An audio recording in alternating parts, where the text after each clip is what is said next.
الحمد لله نحمده ونستعينه ونستغفره ونؤمن به ونتوكل عليه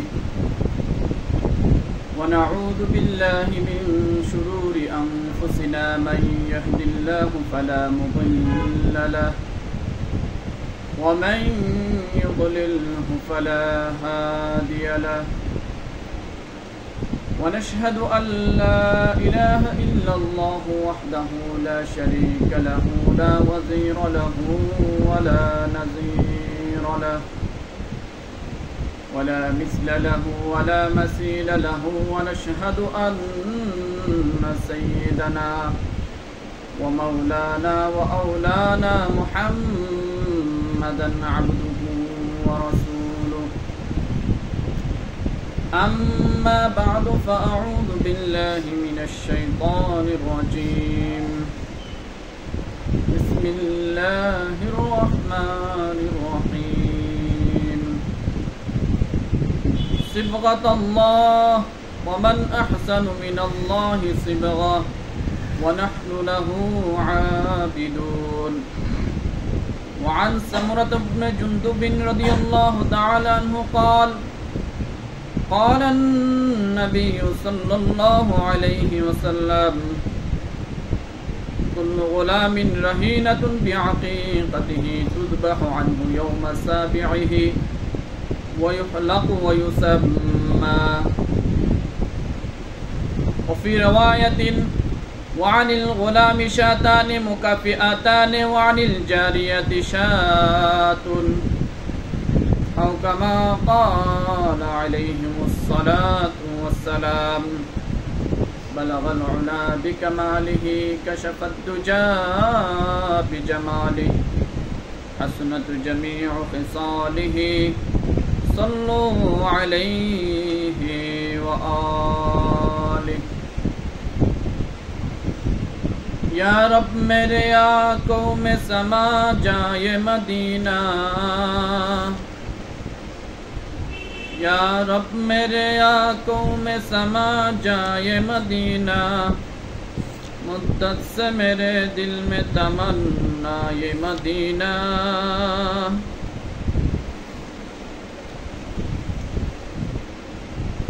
इखलास से कुर्बानी करो मर्द मुसलमान इखलास से कुर्बानी करो मर्द मुसलमान तुम शौक से कुर्बानी करो बंदे रहमान ये हुक्म खुदा सूरह कौसर में दिया है ये हुक्म खुदा सूरह कौसर में दिया है ये सुन्नत इब्राहीम की ये कुदरत रहमान 10 साल मदीना में थे महबूब खुदावंद 10 साल मदीना में थे महबूब खुदावंद हर साल बराबर किया था आपने कुर्बा अल्हम्दुलिल्लाह मुअज़्ज़ज़ मुकर्रम सम्मानित हाजिर मजलिस महान रब्बुल आलमीনের অসংখ্য শুকরিয়া আদায় করি যে আল্লাহ রব্বুল আলামিন আমাদেরকে পবিত্র জুমাবারে জিলহজের 9 তারিখ অত্যন্ত গুরুত্বপূর্ণ দিনে সবার আগে মসজিদে আসার মতো তৌফিক দান করছেন সেজন্য দিল থেকে শুকরিয়া আদায় করি আলহামদুলিল্লাহ আলহামদুলিল্লাহ আমি সূরা বাকারার 138 নম্বর আয়াত তেলাওয়াত করছি তারই আলোকে ইনশাআল্লাহ কথা বলবো মা তৌফিক ইল্লা বিল্লাহ আজকে হচ্ছে 9 জিলহজ যারা হজ করতে গেছেন তাদের জন্য গতকালকে ছিল 9 জিলহজ আরাফার দিন আল্লাহ রাব্বুল আলামিন পুরো বছরের মধ্যে দিন এবং রাত্রিগুলোর মধ্যে যে রাত্রিগুলো এবং যে দিনগুলোকে বেশি সম্মানিত করছেন তার মধ্যে থেকে আরাফার দিন অর্থাৎ 9 জিলহজ আল্লাহ তাআলার কাছে সবচেয়ে বেশি ফজিলতপূর্ণ বেশি দামি আমরা জানি পুরো বছরের মধ্যে রমজান মাস দামি আর রমজান মাসের মধ্যে লাইলাতুল কদর সবচেয়ে দামি, এটা হচ্ছে রাত্রের ক্ষেত্রে।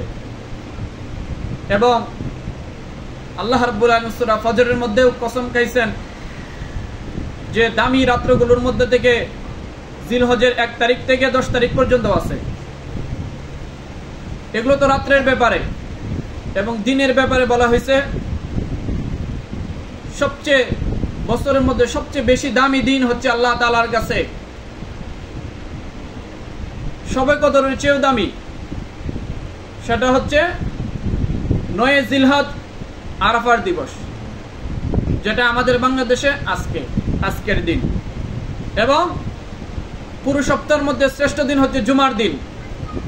আজকে জুমার দিন শ্রেষ্ঠ দিন, আবার আরাফার দিন সেই হিসেবে আরো কি শ্রেষ্ঠ দিন।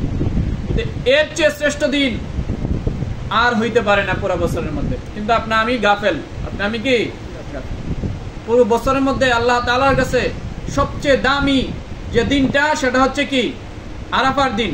আবার যদি শুক্রবার হয় তাহলে এটা নূরুন আলা নূর। শুক্রবার তো এমনি সপ্তাহের শ্রেষ্ঠ দিন, আমরা সবাই জানি, ঠিক না? আরাফার দিনও আবার শুক্রবারও।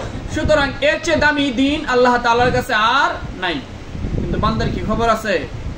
আমরা শবে কদর হইলে সাধারণত একটু রাত্রে আইসা একটু জড়ো হই, একটু নামাজ কালাম পড়ি, তাসবিহ তাহলিল পড়ি, এরপর আবার চলে যাই। কিন্তু আরাফার দিন যে চলে যাচ্ছে, এত মর্যাদাপূর্ণ দিন, এত ফজিলতপূর্ণ দিন, সবচেয়ে দামি দিন বছরের, কিন্তু খবরই আপনার আমার নাই।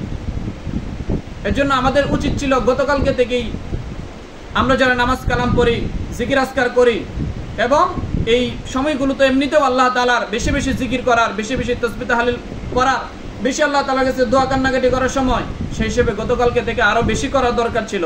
যেহেতু আরাফার দিন গেছে গতকাল, হাজী সাহেবানরা আরাফার ময়দানে গতকালকে গেছেন। যেহেতু ভৌগোলিক কি অবস্থানের কারণে আমরা অনেক পূর্ব দিকে পড়ার কারণে আজকে আমাদের কি আরাফার দিন 9 জিলহজ, আর সৌদিতে আজকে কুরবানির দিন 10 জিলহজ। এটা ভৌগোলিক অবস্থানের কারণে। সুতরাং আমাদের দেশে 9 তারিখটাই হচ্ছে আরাফার দিন।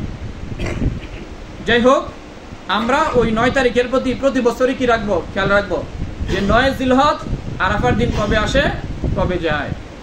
এটা আমরা আমাদের মা বোনদেরকে বলে দেব, পারবো তো ইনশাল্লাহ।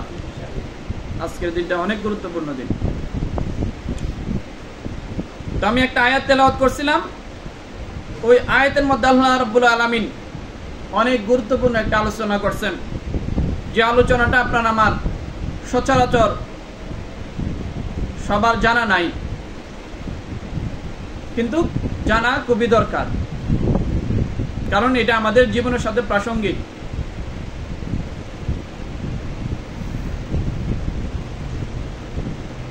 আমরা সাধারণত কোনো মেয়ে সন্তান বা ছেলে সন্তান হইলে শুরুতেই তার ডান কানে আজান দেই।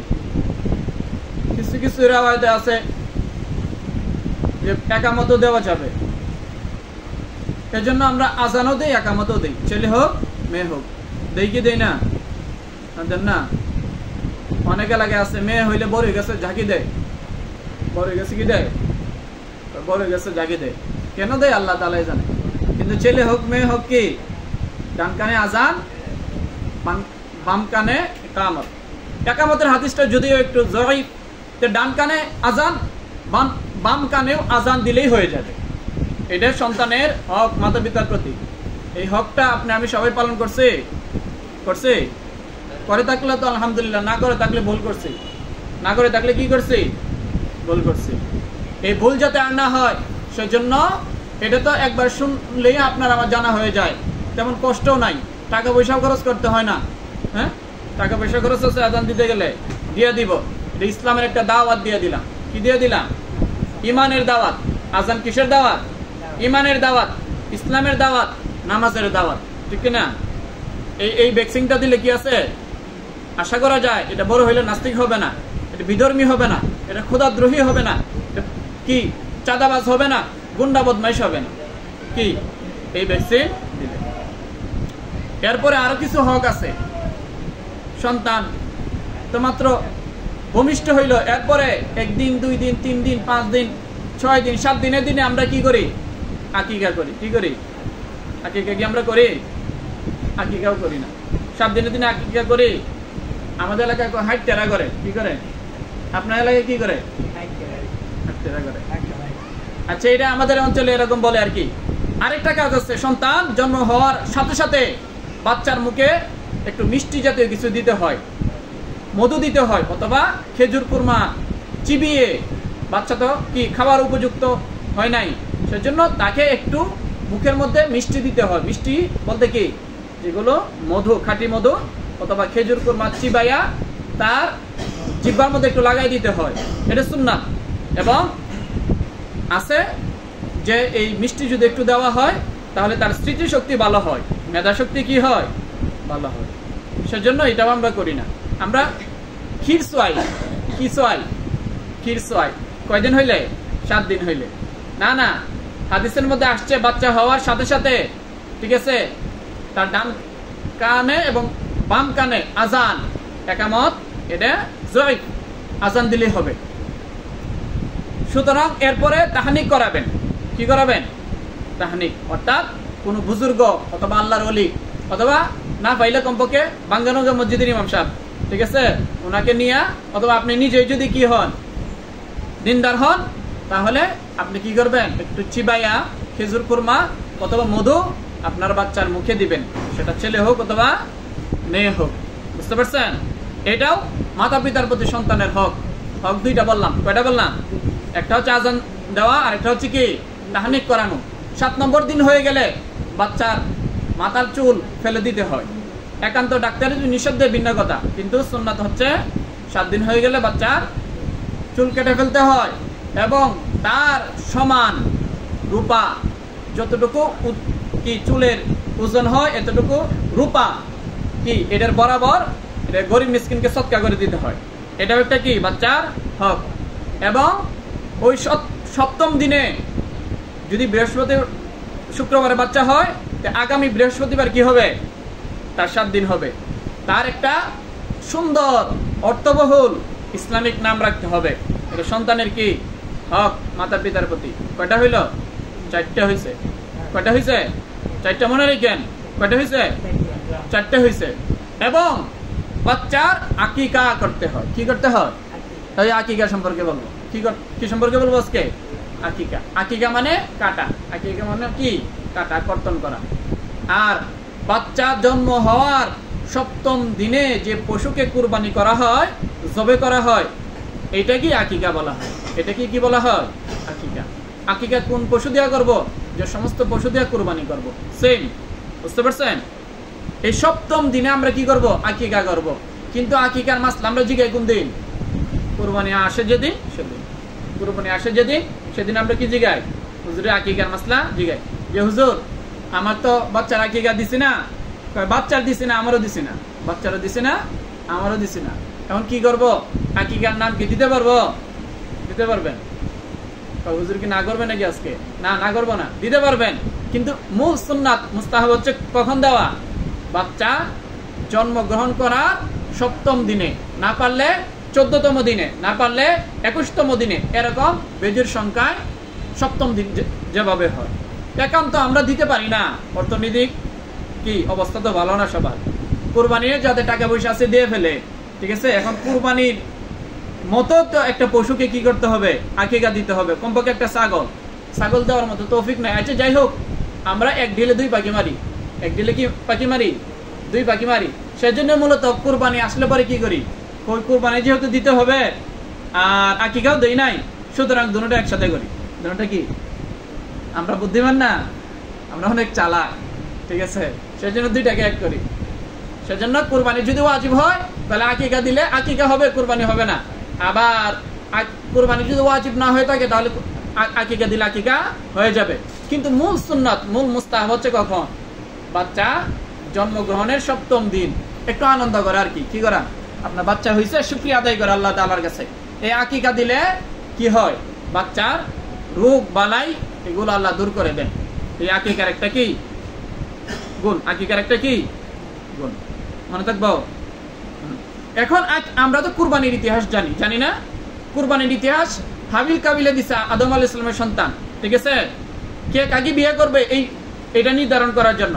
এরপরে যুগে যুগে নবী আম্বিয়া আলাইহিস সালাতু ওয়াস সালামরা দিছেন। এরপরে আমাদের মুসলমানদের পিতা ইব্রাহিম আলাইহিস সালাম দিছেন। সেই সুন্নতকে আল্লাহ রাব্বুল আলামিন কিয়ামত অবধি কি জিন্দা রাখবেন, সেজন্যই এই কি আমরা কুরবানি দেই, সেটাও একটা কুরবানি। সেটা কি সেই ধারাবাহিকতার ইতিহাস আমরা কম বেশি জানি।